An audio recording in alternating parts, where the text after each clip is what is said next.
Good morning everyone, তোমরা সবাই কেমন আছো? আমি তো খুব ভালো আছি, আর ভালো থাকবোই বা না কেন। আজকে আমরা ঘুরতে যাচ্ছি 31 ডিসেম্বরে। কোথায় যাচ্ছি চলো দেখা যাক। রেডি হয়ে গেছে, আমরা এখন যাচ্ছি পিকনিকে। ওই রিক বসেছে এদিকে, স্বস্তিক টাকা লিপস্টিক পরে আসছে দেখি, এই স্বস্তিক লিপস্টিক পরে আসছে। আমার শাশুড়ি মা। আমরা এখন গাড়িতে উঠবো। রাস্তার থেকে শালিগড় রাস্তার দিকে উঠে গেলাম। শালিগড় থেকে প্রায় 10-15 মিনিট লাগবে যেতে। শালিগড় রাস্তায় বাঁ দিকে পড়ে কসমস মল। অনেক এই রাস্তায় অনেক মল পড়ে ব্যাঙ্গালোর সাফারি তৈরি যাওয়ার সময়। এখন যাচ্ছি আমরা, আজকে সবাই মিলে যাচ্ছি ব্যাঙ্গালোর সাফারি। ব্যাঙ্গালোর সাফারির পিছনে রয়েছে তৈরিবাড়ি। এখানে যাওয়ার বহুদিন ধরে প্ল্যান ছিল, সে আজকে সে প্ল্যান সফল হতে চলেছে কিছুক্ষণের মধ্যে। এই হচ্ছে ব্যাঙ্গালোর সাফারি। বিশাল বড় এলাকা নিয়ে ব্যাঙ্গালোর সাফারিটি তৈরি করা হয়েছে। তবে এখন আমরা ব্যাঙ্গালোর সাফারি যাবো না, ব্যাঙ্গালোর সাফারির ভিতর দিয়ে যেতে হয়। পিছনে রয়েছে তৈরিবাড়ি, যেখানে আমরা এখন যাব। এই হচ্ছে তৈরিবাড়ি, যেখানে রয়েছে মনেস্ট্রি। দেখা যাচ্ছে মনেস্ট্রিটা দূরের থেকে। এখানে আমাদের গাড়ি পার্কিং করা হলো। এখন সবাই আমরা মনেস্ট্রিতে ঢুকবো। এই ছোট পেপার চলে এসেছে আমাদের সাথে। এই হচ্ছে মনেস্ট্রিতে ঢোকার গেট। এখানে কোনো টিকিট লাগে না, প্রতিদিনই খোলা থাকে, শুধু বার্থডে বাদে। বার্থডেতে ক্লোজ থাকে এই মনেস্ট্রি। তোমরা চাইলে এখানে ঘুরতে আসতে পারো, খুবই একটা সুন্দর জায়গা। আমরা এখন সবাই মিলে এন্ট্রি করলাম মনেস্ট্রির ভিতরে। Jacket paper monastery. বহুদিন ধরে ইচ্ছে ছিল আমাদের আসার, তো হয়ে উঠছিল না, তো আজকে আপ্রোল হলো। খুব সুন্দর, এখানে কোনো টিকিট লাগে না।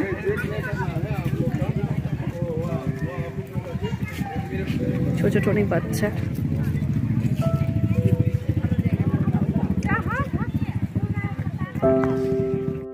এন্ট্রি করছে।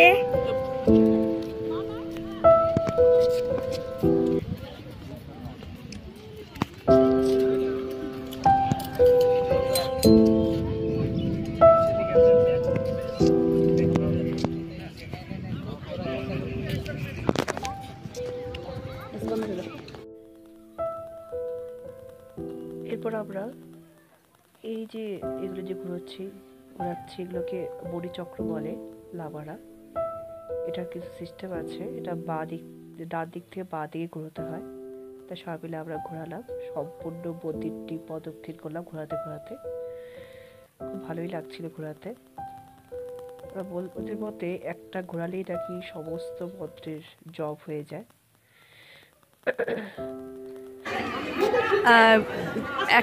আমরা আসার পরে দেখি মন্দিরটা বন্ধ ছিল। এখন বাজে একটার সময় মন্দির খুলে দিল। ভিড় হয়েছে প্রচুর। আমরা মন্দির ভিতরে ঢুকে ঠাকুরকে প্রণাম করলাম, খুব শান্তি লাগছিল মনে।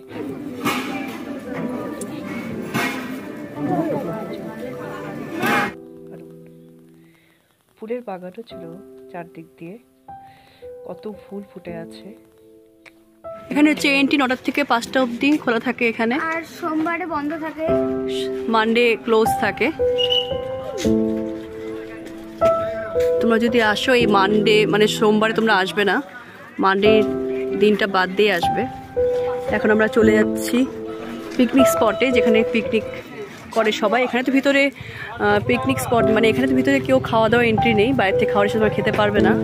ওই জন্য পিকনিক স্পট আছে আলাদা, যেখানে তোমরা বাইরের থেকে খাওয়া দাওয়া এনে খেতে পারবে, বা এখানে এসেও রান্না করে খেতে পারবে। ওই স্পটটা একটু এগিয়ে একটা এসে যেতে হয়। Let's go. দূরেই রয়েছে পিকনিক স্পট, নদীর পাশেই সেটা। এখানে হচ্ছে এন্ট্রি ফিস হচ্ছে 100 টাকা, যদিও আমরা এখানে বসিনি। ওখান থেকে আমরা বেরিয়ে গিয়েছিলাম। আর এখানে বসলাম না, কারণ এখানে এন্ট্রি ফিস 100 রুপিস। তো এখানে বিশাল রোদের মধ্যে বসেও খেতে পারবো না, ওই জন্য আমরা সাফারিতে গিয়েই দুপুরে লাঞ্চটা করব। গাড়ি নিয়ে সোজা বেঙ্গল সাফারির ভিতরে ঢুকে গেলাম। ওখানে ঢুকে নিয়ে আগে টিকিট কাটলাম। এখানে চার্ট দেওয়া আছে, অনেক অ্যাডভেঞ্চার রয়েছে যা তোমরা করতে পারো চাইলে। আমি এই লিস্টটা এখানে তুলে ধরলাম ভিডিওতে। এখানে এন্ট্রি ফিস হচ্ছে 50 টাকা, আর যদি সাফারি করতে চাও তাহলে 200 টাকা করে টিকিট পার হেড। তো আমরা সাফারি টিকিট পাইনি, শেষ হয়ে গেছিল। টাইম টেবিলটাও দেওয়া রয়েছে এখানে। আমরা একটা ছোট্ট ভিডিও করে দিলাম। খুব ভিড় ছিল তাই ঠিকঠাক ভিডিও করতে পারছিলাম না। টিকিট কাটা হয়ে গেছে, আমরা এখন পার্কের ভিতরে প্রবেশ করব।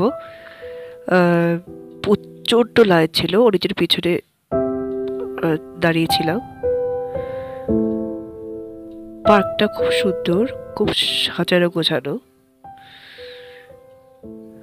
এটা ওই যে গাড়িটা যে তোমরা দেখতে পাচ্ছ, এটা সাফারি করার গাড়ি। এখানে তোমরা বসে পিকনিক করতে পারবে, বসার জায়গা রয়েছে। তো আমরা ভেবেছিলাম সাফারি করব, কিন্তু সাফারি করা হলো না, কারণ সাফারি করা বন্ধ হয়ে গেছে। এখন আমরা খেতে বসেছি সবাই মিলে। সবাই খেতে বসে গেছি।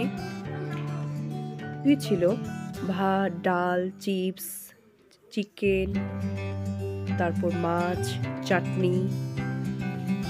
খুব ভালো লাগছিল সবাই মিলে বসে খেতে, খোলা আকাশের নিচে। খুব মজা লাগছিল।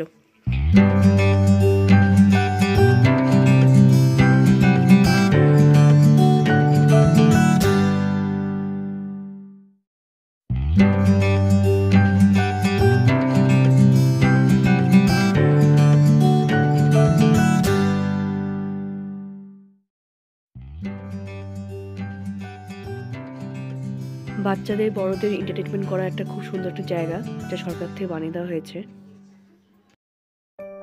আমাদের খাওয়া দাওয়া হয়ে গেল। তোমাদের এখন আমরা একটু পার্কটা ঘুরে দেখাই।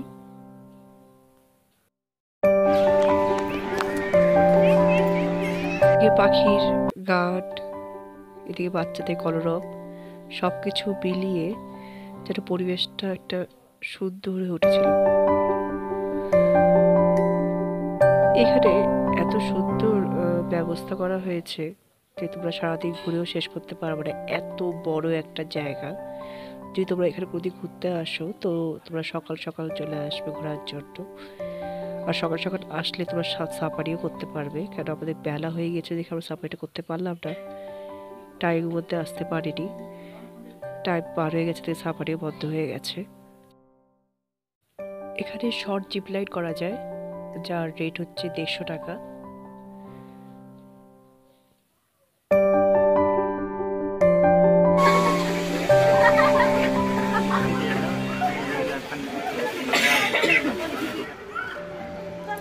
এখান থেকে ওই অবধি জিপ লাইন হচ্ছে। এখানে পার হেড 150 টাকা করে টিকিট। এরকম অনেক অ্যাডভেঞ্চার রয়েছে এখানে। বাচ্চাদের এন্টারটেনমেন্ট করার অনেক কিছু রয়েছে এখানে, যাতে বাচ্চারা এসে খুব আনন্দিত হয়। সবাই খুব আনন্দে আত্মহারা বাচ্চারা। আর মেয়েও তো সেই খুশি হয়েছে। টাকা একটু টাকা দিকে টাকা দিয়া টাকা ধর দুই দিকে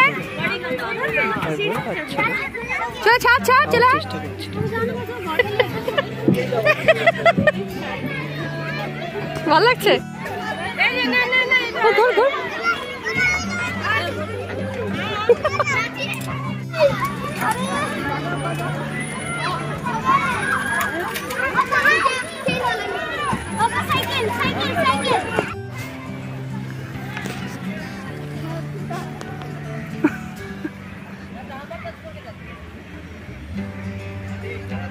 মারা বসে আছে, মারা যায়নি ঘুরতে, আমরা একটু ঘুরে আসলাম। পুরো পার্কে মানে ঘুরতে হলে সকাল সকালই আসতে হবে। নাহলে কমপ্লিট করা যায় না। বিশাল বড় সাফারি, বেঙ্গল সাফারি বিশাল বড়। আর সাফারি করতে হলে তাও সকালেই আসতে হবে, অনলাইনে টিকিট বুক করা যায়। সবাই মিলে একটু ফটো তুললাম আই লাভ বেঙ্গল সাফারির সামনে। আমরা এখন বেরিয়ে পড়লাম, কারণ বিকেল 5টার সময় পার্ক বন্ধ করে দিবে। তো ভিডিওটি আমি এখানেই শেষ করছি।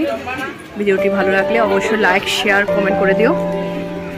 নতুন ভিডিও পেতে হলে আমার চ্যানেলটিকে অবশ্যই সাবস্ক্রাইব করবে। তোমরা ভালো থাকো, সুস্থ থাকো, টাটা।